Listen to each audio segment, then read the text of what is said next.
Merong bibili ng ating jungle valesneria. Kita nyo naman yung haba nito. Solid na solid, oh. Grabe.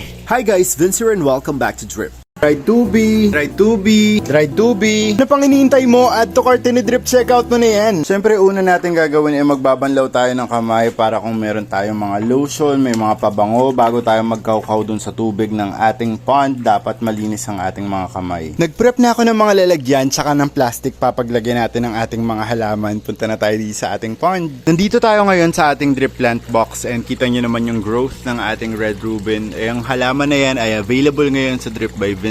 Mag-DM lang kayo sa aming FB page. Ito na pala yung status ng kangkong natin. Kita nyo, sobrang bilis niyang tumubo sa taas ng nutrisyon ng ating tubig na dumadaloy dito sa ating pond. Grabe, sobrang dami na nila. Hindi pa ako nagpo-post ng jungle valesneria for out, pero dahil kilala ko naman si Sir Christopher, papagbigyan natin siya sa kanyang request na bumili ng ating jungle valesneria. Iaangat ko muna yung pot ng ating jungle valesneria kasi kailangan natin siyang kunin from the roots itself. Hindi siya tutubo katulad ng mga other stem plants natin. Ganito po yung mini plant box natin dito sa ating jungle valesneria. Kita niyo kung gaano kahaba and kung gaano ka-lush yung ating jungle val. Sobrang ganda niya. Ang bibili ni Sir ay 300 pesos worth ng jungle valesneria. Usually yung binibigay namin 8 rhizomes per 50 pesos. So kukuha na natin si Sir. Ganito po yung halagang 50 pesos namin ng aming jungle valesneria. So compared sa kamay ko, ganyan po siya kahaba. Tapos itry natin siyang iangat para makita nyo talaga kung gaano siya kahaba. Ayan.